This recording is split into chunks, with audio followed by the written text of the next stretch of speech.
नमस्ते बच्चों, मेरा नाम गोस्वामी हेमाली है और मैं आपकी हिंदी अध्यापिका हूँ। तो बच्चों, हमने हमारे जो लास्ट वाले सेशन थे, तो सबको पता है कि हमने चैप्टर 1, चैप्टर 2 और चैप्टर 3 कंप्लीट कर लिया है, राइट। चैप्टर 3 तक तो हमने एग्जाम भी दे दी है और सबको अच्छे मार्क्स भी आए हैं, राइट, क्योंकि सब अच्छी अच्छी प्रिपरेशन कर रहे हैं।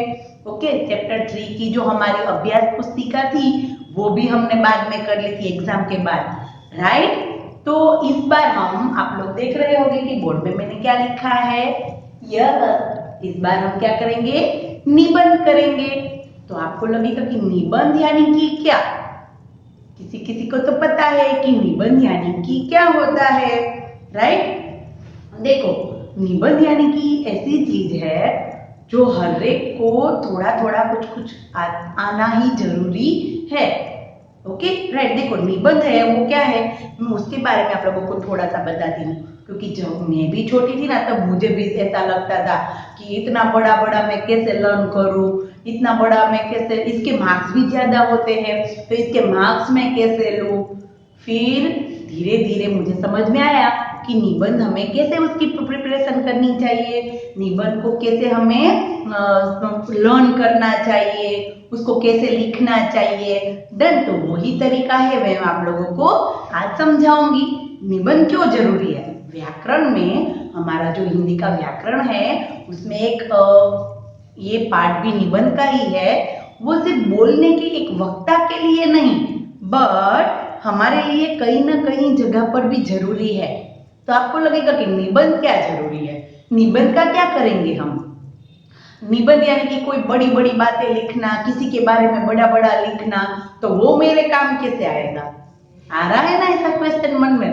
तो देखो बच्चा, क्या होता है कि आप लोगों ने निबंध देखे होंगे कि कई बार ऐसा होता है कि कोई एनिमल्स का हो, कोई पशु का हो, कोई पक्षी का हो, कोई भी निबंध हो, पर उसके बारे में हमें कुछ थोड़ी बहुत जानकारी होनी चाहिए, तो ही हम उसके बारे में लिख सकते हैं।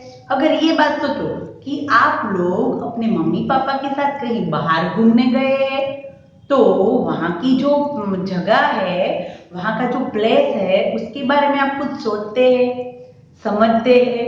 ऐसी बहुत सारी ऐसी चीजें होती है जो आप लोग, हमारे दिमाग में आता है, बातें, बहुत सारी बातें आती है कि हाँ, तो ये देखा, यहाँ पर ये अच्छा था, ये बहुत अच्छा था, इसका डेकोरेशन बहुत अच्छा था। तो ये बहुत सारी बातें होती है। बहुत सारी बातों को हम ध्यान में रख के क्या करते हैं, उसको आसानी से हम लिख सकते हैं। ओके, देखो कैसा होता है कि अगर हम, चलो कोई अच्छी जगह पर घूमने गए हैं, ओके, जैसे कि राजस्थान, आबू, राइट, देखा है, राजस्थान में आबू है, तो हम अगर वहां पर घूमने जाएंगे तो हम उसके ऊपर भी हम निबंध लिख सकते हैं कि भाई वेकेशन का समय था और फिर हम हमारे मम्मी पापा के साथ हमने हमारी ट्रेन में यानी कि रेलगाड़ी में हमने हमारी टिकट बुक करवाई थी। और फिर वहां से स्टार्ट कहाँ से करना होता है, जहां से हम निकले थे वहां से हम स्टार्ट करते हैं। और फिर हमने रास्ते में बहुत सारे खेल खेले, अंताक्षरी खेली, और एक रात के बाद दूसरे दिन आबू आ गया और हमने वहां पर एक अच्छा सा गेस्ट हाउस रखा था, अतिथि भवन, उसमें हम लोग उतरे, फिर हम फ्रेश हुए और फिर हम वहां की अलग अलग जगह पर घूमने निकले, राइट। तो हम ऐसा भी लिख सकते हैं।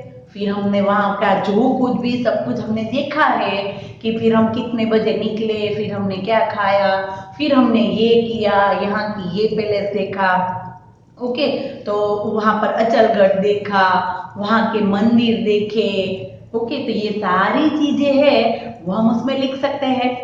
तो हुआ ना जरूरी।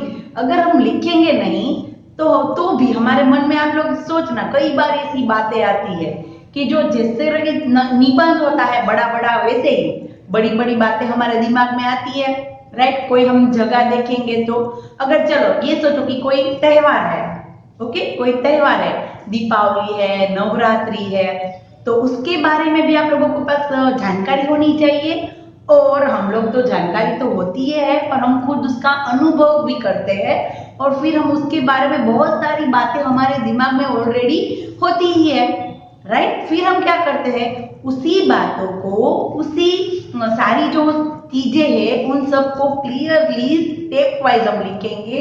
ओके, स्टेप वाइज हम लिखेंगे तो हमारा निबंध एकदम अच्छा बनेगा। देखो कि कोई दीपावली का त्योहार है तो हम क्या करेंगे, देखो ये सारे स्टेप मैं आप लोगों को समझाती हूँ पर पहले आप लोगों को थोड़ी थोड़ी बातें पता होनी चाहिए कि चलो भाई दीपावली है तो 5 दिन का त्योहार है, लक्ष्मी पूजा होती है, काल भैरव की पूजा होती है, फिर घर घर हर एक घर को सजाया जाता है, फिर आंगन में रंगोली बनाई जाती है, राइट। तो ऐसी बहुत सारी चीजें हैं वो जो हमें पता होती है त्योहारों के बारे में, राइट। फिर नवरात्रि है तो नवरात्रि 9 दिनों का त्योहार है, माँ दुर्गा की पूजा की जाती है, फिर सभी अच्छे अच्छे रंग बिरंगी कपड़े पहन के गरबा खेलने जाते हैं, राइट। फिर बहुत सारे म्यूजिकल ऐसे शो भी होते हैं और सभी वहां पर जाके गरबा खेलते हैं। तो यानी कि सब कुछ हम उसके बारे में हमारे दिमाग में ऑलरेडी होता है पर हम उसको लाइन वाइज अगर हम लिखेंगे तो हमारा प्रॉपर निबंध बनेगा ना। वो भी देखो कोई पशु पक्षी के बारे में हमें लिखना है, कोई पशु पक्षी के बारे में, जैसे कि हमें लिखना है कोई पशु पक्षी के बारे में, मोर के बारे में, तो हम मोर के बारे में हमें पता ही है, राइट। पता है सबको मोर के बारे में क्या क्या होता है कि मोर सबसे सुंदर पक्षी है, फिर मोर के रंग बिरंगी क्या होती है, मोर के रंग बिरंगी पीछे होते हैं ना फेदर्स, राइट। फिर वो बहुत सुंदर दिखाई देता है, फिर उसका जो रंग होता है, फिर उसकी सिर पर कलगी होती है, राइट। तो ये सारे हमें मोर के बारे में पता ही होता है। वो छोटे छोटे इंसेक्ट और अनाज के दाने खाता है, जब बारिश का मौसम नजदीक आता है तो वो बहुत नाचने लगता है, राइट। तो ये सारी बातें हमें पता होती है। फिर कोई पशु के बारे में देख लीजिए, अगर हमें कोई गाय या हाथी या किसी के भी बारे में लिखना है तो हम लिख सकते हैं क्योंकि हमें उसके बारे में थोड़ा थोड़ा नॉलेज ऑलरेडी है कि हाथी कैसा होता है। तो हाथी सबसे बड़ा जानवर है, उसका रंग काला होता है, फिर उसके पैर बहुत बड़े बड़े होते हैं, उसकी सूंड होती है, एक छोटी सी पूंछ होती है, राइट। यानी कि क्या होता है कि कोई भी पशु पक्षी, कोई त्योहार, कोई भी हो तो उसके बारे में हमारे पास जो भी नॉलेज है, हमें उसके बारे में जो कुछ भी पता है, हम उसको प्रॉपरली लिखेंगे तो हमारा ऐसे परफेक्ट बनेगा, तो हमारा निबंध बनेगा ना। देखो मैंने यहाँ पर 3 स्टेप लिखे हैं, प्रस्तावना, मुख्य भाग और उपसर्ग। क्या क्या लिखा है, प्रस्तावना, मुख्य भाग और उपसर्ग। तो आपको लगेगा कि प्रस्तावना यानी कि क्या, प्रस्तावना यानी कि क्या। तो देखो बच्चों, प्रस्तावना यानी कि अगर हम कोई व्यक्ति के बारे में निबंध लिख रहे हैं, जैसे कि हमारे महात्मा गांधी है, ओके, सुभाष चंद्र बोस है, कोई भी अगर हम व्यक्ति के बारे में लिखते तो प्रस्तावना में क्या आएगा, या पशु पक्षी एनीवे, उसके बारे में कुछ हमें वो कौन थे, उनका जन्म कहाँ हुआ था, वो कहाँ के रहने वाले हैं, ओके। प्रस्तावना में वो सब कुछ आएगा कि वो कौन थे, उसकी जीवन का व्यक्तित्व कैसा था, ऐसा सब कुछ। अगर कोई गाय या कोई पशु के बारे में लिखते हैं तो उसके बारे में आएगा कि ये पशु कैसा है, पालतू है या जंगली है, फिर उसका जो पूरा शरीर का जो रंग होता है, फिर पैर कितने होते हैं, पूंछ, और वो सब कुछ उसमें प्रस्तावना में आता है। फिर है मुख्य भाग, तो मुख्य भाग में क्या आएगा कि उनका जन्म, अगर कोई व्यक्ति होगा तो उनका जन्म कब और कहाँ हुआ था, ओके। और फिर उन्होंने क्या हमारे देश के लिए क्या किया। अगर हम कोई गांधी जी के बारे में लिखेंगे तो उन्होंने हमारे देश के लिए क्या किया। अगर हम कोई पशु के बारे में लिखेंगे तो वो हमारे लिए उपयोगी कैसे है। मुख्य भाग होगा तो उसमें ऐसा आएगा कि वो हमारे लिए उपयोगी क्यों है, राइट। हम उसका उपयोग क्यों करते हैं, हम उसकी कौन कौन सी चीजें हैं जो हम उपयोग करते हैं, राइट। ऐसी सारी चीजें हैं जो मुख्य भाग में आएंगी, राइट। नाम है उपसहार। उपसहार यानी कि अगर कोई व्यक्ति का है तो हमें ऐसा लगेगा कि हमारे समाज में उस पर असर क्या है।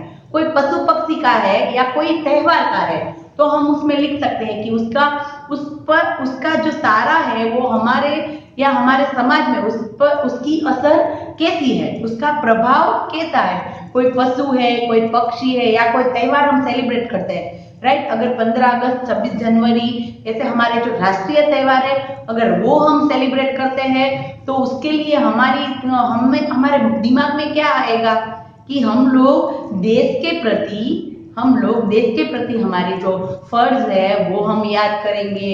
फिर हमें देश में हमारा समाज कैसा है वो हमें कैसे बनाना है वो हम सीखेंगे। देश के लिए कोई अच्छी अच्छी भावनाएं हमारे मन में आ जाएगी। हम हमारे धार्मिक त्योहार तो सेलिब्रेट करते ही है, पर हमारे राष्ट्रीय त्योहार है यानी कि 15 अगस्त, 26 जनवरी और 2 अक्टूबर, यानी कि 2 अक्टूबर को क्या था, गांधी जयंती, राइट। ये तीनों हमारे राष्ट्रीय त्योहार है। तो ये राष्ट्रीय त्योहार में हम लोग क्या क्या करते हैं, इसकी वजह से हमारा माहौल कैसा बनता है, तो वो सारी चीजें इस सहार में आएगी कि ये जो सारा ऐसे है उसका हमारे जीवन में क्या प्रभाव है, राइट। तो ये तीनों चीजें आप लोगों को साथ में अगर आप सोचेंगे कि प्रस्तावना में क्या आएगा, कि कैसा व्यक्ति था, कैसा पशु है, ओके, फिर वो मुख्य भाग में उनका जन्म, फिर वो उसका उपयोग, ओके, उसके बारे में बहुत सारी चीजें। अगर हम कोई त्योहार के बारे में लिखेंगे तो मुख्य भाग में क्या आएगा कि ये ऐसा त्योहार है, यहाँ पर हम ये करते हैं।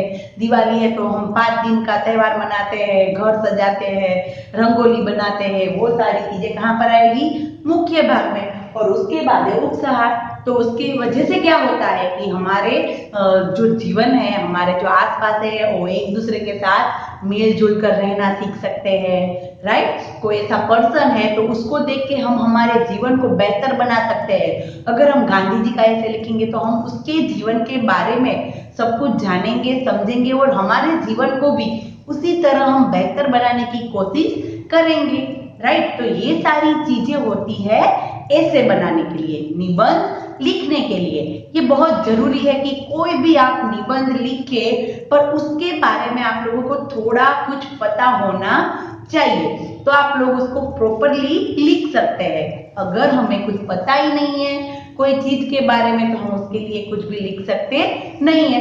पर निबंध का ऐसा है कि कई बार ऐसा होता है कि हम लोग बहुत सारी बातें देखते हैं, बहुत सारी जगह देखते हैं, उसकी बहुत सारी इफेक्ट असर हम पर होती है, हमारे दिमाग में होती है, और हमें लगता है कि हम देखो चलो निबंध नहीं लिखते, पर हम लोग क्या करते हैं पता है कि हम लोग एक दूसरे को बताते हैं, राइट। देखो आप लोग अगर कहीं बाहर घूमने गए हैं तो निबंध नहीं लिखेंगे, ओके, पर क्या करेंगे, हमारे जो भाई बहन है, सॉरी कजिन्स है, या तो कोई फिर हमारा फ्रेंड्स है, उसको बताएंगे डीप में, राइट या नो, ओके, यस या नो, आप लोग बताएंगे ही। आप लोग कहेंगे कि चल यार तुझे मैं सब कुछ बताता हूँ, हम लोग कहाँ गए थे, कैसे गए थे, हमने क्या क्या देखा, राइट। अगर हम कोई त्योहार मनाते हैं तो वो भी हम उसको करते हैं, बताते हैं सारा हमारे फ्रेंड्स को या कोई रिलेटिव को कि भाई आज तो हमने गणेश जी लिए थे, इस बार तो हमने गणेश जी लिए थे, फिर हमने गणेश जी में ये किया, हमने हमारा पूरा घर सजाया, रोज हमने अलग अलग पकवान बनाए और भगवान को प्रसाद चढ़ाया, राइट। तो क्या करते हैं हम, बहुत सारी चीजें हैं, बातें हैं, वो सबको हम लोग बताते हैं, राइट। तो वो सारी बहुत सी बातें होती है, बहुत सी बातें होती है, वो किसमें कन्वर्ट होती है, निबंध में, राइट। तो निबंध लिखना जरूरी क्यों है, समझना जरूरी क्यों है, पता चला कि हम हमारी पूरी बातें हैं वो किसी को बता सकते हैं, तो इसीलिए निबंध जरूरी है, ओके। तो आज हम देखेंगे कि आज हम कौन सा निबंध देखेंगे, ओके। तो स्टूडेंट अब हम देखेंगे हमारा आज गाय का निबंध। क्या देखेंगे, गाय का निबंध। तो आप लोगों को तो पता ही है कि गाय कैसी होती है, और फिर वो उसकी जो चीजें होती है उसका हम क्या उपयोग करते हैं, ओके। गाय का दूध मिलता है, हम उसका उपयोग क्या करते हैं, तो वो सारी बातें हैं वो हम इस निबंध में लिखेंगे। तो बच्चा हमें है ना, हम इसका वीडियो देखेंगे एक अच्छा सा, ओके। उसमें हम देखेंगे कि गाय के बारे में मैंने आप लोगों को सब कुछ सेंटेंस के थ्रू आप लोगों को बताया है। बट निबंध क्या होता है कि आप लोगों को पैराग्राफ करके लिखना होता है, राइट। पर पैराग्राफ अगर आप अभी छोटे हैं इसलिए मैं आप लोगों को सेंटेंस टाइप दे रही हूँ, बट आप लोगों को पैराग्राफ की तरह भी आप लोगों को लिखना आना चाहिए। डन। तो गाय क्या है पहले वो पता होना चाहिए, फिर गाय का रंग कैसा है, उसका जो पूरा देखाव है, वो कैसे दिखती है वो हमें पता होना चाहिए। राइट। तो उसके बारे में हम जरूर कुछ ना कुछ लिख सकते हैं। राइट। तो गाय का दूध होता है, उससे क्या क्या बनता है, फिर गाय जब मर जाती है फिर उसका जो चमड़ा होता है, ऊपर की चमड़ी, उसका भी उपयोग होता है। राइट। ऐसी बहुत सारी चीजें हैं जो हम देखते हैं। राइट। तो अभी है ना हम वीडियो देखेंगे। उस वीडियो में मैंने आप लोगों को गाय के बारे में बहुत सारे सेंटेंस बताए हैं। राइट। तो पहले वीडियो देखते हैं। ओके। तो स्टूडेंट अब हम देखेंगे हमारा निबंध। ओके। निबंध के बारे में मैंने आप लोगों को बताया था कि निबंध क्यों जरूरी है। क्योंकि निबंध है वो चीज है कि हम कोई भी प्लेस है, कोई भी पशु पक्षी, किसी के बारे में हमें कुछ भी पता हो तो हम उसके बारे में थोड़ा सा डीप में लिख सकते हैं। राइट। तो उसको कहते हैं निबंध। तो आज हम देखेंगे गाय का निबंध। किसका निबंध? गाय। देखो मैंने गाय के पिक्चर्स यहाँ दिए आप लोगों को। ओके। ये जो ब्लैक और वाइट वाली गाय है वो ज्यादातर ऐसी गाय पहाड़ियों पर दिखाई देती है। राइट। और ये हमारी नॉर्मली गाय जो यहाँ पर हमको दिखाई देती है ये गाय है। राइट। तो चलो अभी हम हमारा ये से यानी कि हमारा निबंध स्टार्ट करते हैं। चलो गाय पर निबंध। गाय तो सभी ने देखी ही होगी। राइट। कुछ इस तरीके से होती है। राइट। ये हमारी कार्टून पिक्चर जैसी है। याद आ गया ना सबको? Okay done. चलो स्टार्ट करते हैं। फर्स्ट सेंटेंस है गाय एक पालतू जानवर है। गाय एक पालतू जानवर है। तो देखो पालतू का मतलब क्या होता है कि जो हम घर पे भी रख सकते हैं। देखो ये जो लेडी है उसके बाजू में खड़ी है। राइट। अगर पालतू नहीं होता, जंगली होता तो हम उसके पास खड़े रह सकते नहीं है। राइट। पालतू यानी कि जो हम हमारे घर में रख सकते हैं। ओके। जैसे कि कुत्ता होता है। ओके। बिल्ली, ऐसे कई छोटे छोटे जानवर है जो हम पालते हैं। राइट। तो उसको कहते हैं पालतू पशु। यानी कि फर्स्ट सेंटेंस क्या है हमारा? गाय एक पालतू जानवर है। ओके। अगर हम कोई हाथी, शेर या उसके बारे में लिखेंगे तो हम क्या लिख सकते हैं कि वह क्या होता है? जंगली जानवर होता है। राइट। तो फर्स्ट सेंटेंस क्या है? गाय एक पालतू जानवर है। Okay done. Now second question, second line. यह सफेद, काले या भूरे आदि रंगों में पाई जाती है। यह सफेद, काले या भूरे आदि रंगों में पाई जाती है। देखो मैंने यहाँ पर ये पिक्चर्स दिया गया है आप लोगों को कि वाइट और ब्लैक, सफेद या काला और नहीं तो भूरे रंग की गाय हमें दिखाई देती है। राइट। ज्यादातर हमें भूरे रंग की या सफेद रंग की गाय हम लोग देखते हैं। राइट। तो हमारा सेकंड सेंटेंस यह है कि यह यानी कि गाय सफेद, काले या भूरे आदि रंगों में पाई जाती है। ओके। Now third line. गाय के दो सींग, चार पैर, एक लंबी पूंछ होती है। गाय के दो सींग, चार पैर और एक लंबी पूंछ होती है। देखो गाय के दो सींग होते हैं।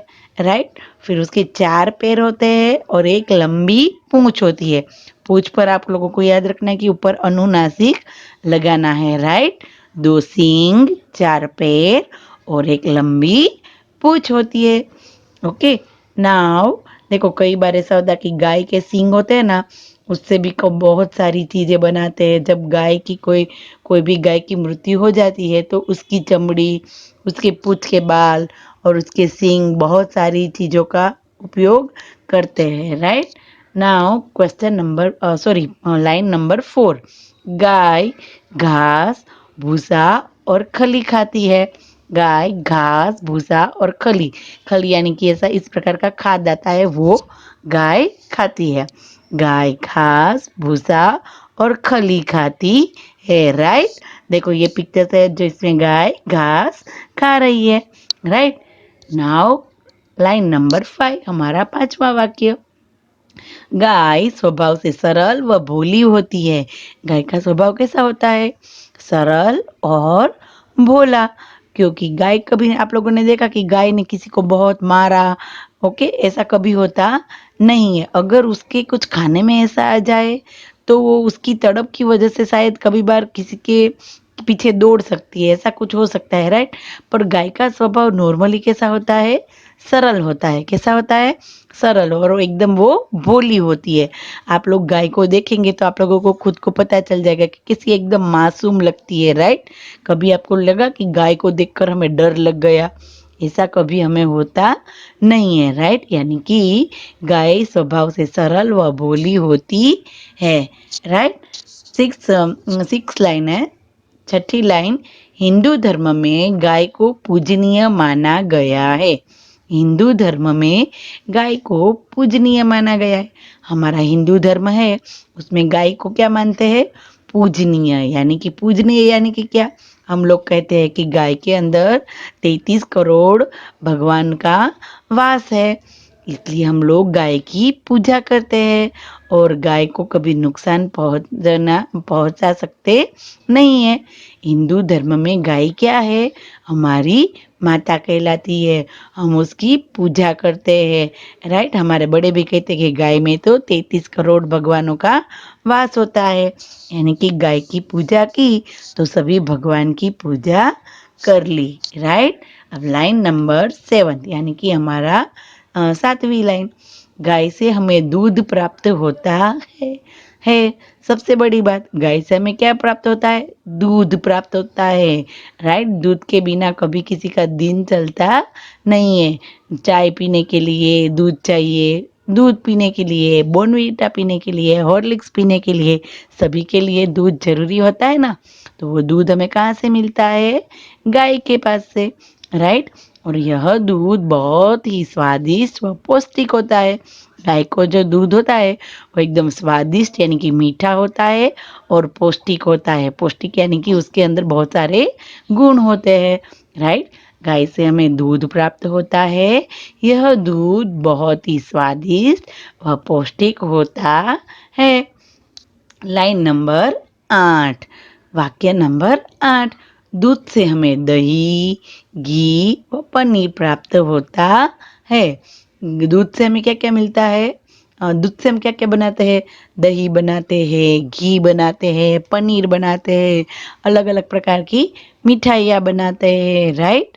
तो गाय के दूध से तो बहुत सारी चीजें बनती है, ओके। नाउ लाइन नंबर 9 यानी कि हमारी 9वीं लाइन, बैल खेत जोतने में सहायक होते हैं। तो देखो आप लोगों को कल लगेगा कि गाय में से बैल कहाँ आ गया?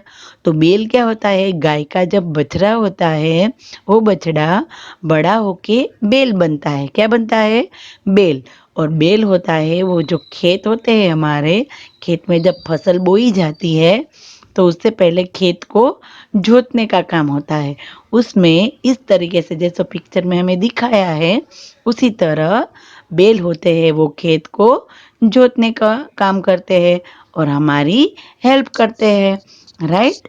नाउ लाइन नंबर 10, गाय को भारतवर्ष में माता माना जाता है। गाय को भारतवर्ष में यानी कि हमारे पूरे भारत में गाय को क्या माना जाता है? माता माना जाता है, ओके। हम गाय माता कहते हैं, गाय माता की पूजा करते हैं, राइट। अभी लाइन नंबर लास्ट 11, अतः ये जो दो डॉट है उन दोनों डॉट को क्या कहते हैं? ह। अतः यानी कि गाय बहुत ही उपयोगी जानवर है। गाय कैसा जानवर है? बहुत ही उपयोगी। अतः गाय बहुत ही उपयोगी जानवर होता है। वो तो पता ही है, मैंने आप लोगों को भी बोला कि गाय के बिना दूध हमें कहाँ से आएगा, और दूध के बिना किसी का भी दिन चलता नहीं है, राइट। तो गाय तो हमारे लिए बहुत उपयोगी है और गाय को हम क्या कहते हैं? गाय माता। और हमेशा हम उसकी पूजा करते हैं, राइट। तो बच्चों आप लोगों को ये सारी लाइन मैंने एक साथ भी दी है। देखो फर्स्ट से लेके 11 तक सारी लाइन जो मैंने यहाँ पर दी है वो मैं एक बार फटाफट रीड करती हूँ और आप लोगों को ये सारी लाइन है वो हमें एक साथ हमारी CW बुक में लिखनी है, राइट। एक एक लाइन आप लोगों को स्किप करके लिखना है। फर्स्ट देखो क्या है, फर्स्ट लाइन, गाय एक पालतू जानवर है। सेकंड, यह सफेद, काले या भूरे आदि रंगों में पाई जाती है। थर्ड, गाय के 2 सींग, 4 पैर और एक लंबी पूंछ होती है। गाय घास, भूसा और खली खाती है। गाय, फिफ्थ सेंटेंस, गाय स्वभाव से सरल व भोली होती है। हिंदू धर्म में गाय को पूजनीय माना गया है। हिंदू धर्म में गाय को क्या माना गया है? पूजनीय, राइट। सेवंथ वाला सेंटेंस, गाय से हमें दूध प्राप्त होता है। यह दूध बहुत ही स्वादिष्ट व पौष्टिक होता है। आठवां वाक्य, दूध से हमें दही, घी व पनीर प्राप्त होता है। नाइन्थ वाला सेंटेंस, बैल खेत जोतने में सहायक होते हैं।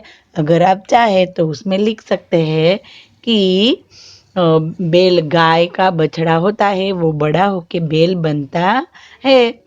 10th वाला वाक्य, गाय को भारतवर्ष में माता माना जाता है। 11th, अतः गाय बहुत ही उपयोगी जानवर होता है, राइट। देखो आप लोगों को ये मैंने पूरा लाइन में दिया है, अगर आप चाहे तो उसको 1-2 बार रीड करें और फिर हमारी CW बुक में हमें लिखना है, ओके। तो थैंक यू बच्चों। तो देखा बच्चों वीडियो आपने, गाय के बारे में मैंने बहुत सारी बताई कि गाय एक पालतू जानवर है। ओके, पालतू यानी कि क्या, जिसको हम हमारे घर पे रख सकते हैं। और जंगली यानी कि जो जंगल में होता है, शेर बाघ, उसको हम रख सकते हैं घर पे? नहीं, तो वो जंगली पशु है। पर गाय कैसा पशु है? पालतू पशु है। और गाय के रंग कैसे होते हैं? काला, भूरा, राइट। उसके 4 पैर होते हैं, एक लंबी पूंछ होती है। फिर गाय का स्वभाव कैसा होता है? कोमल होता है, राइट। वो भी हमने देखा। फिर गाय क्या खाती है? घास और भूसा खाती है। फिर हिंदू धर्म में गाय को क्या माना जाता है? यस, माता। गाय की पूजा करते हैं ना हम, गाय को माता माना जाता है और गाय की हम पूजा करते हैं। फिर गाय का जो दूध होता है ना, वो बहुत पौष्टिक होता है। उसके अंदर से जो पौष्टिक मिलता है उससे हम बहुत तेज बन सकते हैं, ओके। एकदम उसका दूध होता है वो स्वादिष्ट और पौष्टिक होता है। दूध से क्या क्या बनता है? दही, घी, मक्खन, पनीर, मिठाइयाँ, बहुत सारी चीजें बनती है। गाय का बछड़ा होता है, वो जब बड़ा होता है तो वो बैल कहलाता है। और वो क्या काम आता है? वो खेत में काम आता है, राइट। खेत को जब जोतते हैं तब खेत में बैल काम आता है, राइट। गाय को हम माता मानते हैं और गाय बहुत उपयोगी पशु है, राइट। ये सारी बातें हमने हमारे वीडियो में देखी ना, तो आप लोगों को अपनी CW में ये पूरा सेंटेंस मैंने आप लोगों को अलग अलग भी दिए हैं और एक मैं आप लोगों को साथ में भी दूंगी उसका PDF, राइट, कि आप लोगों को कैसे लिखना है। डन। तो तब तक के लिए बाय। नाउ हम नेक्स्ट सेशन में थोड़ा सा ग्रामर करेंगे, ओके। तो तब तक के लिए बाय।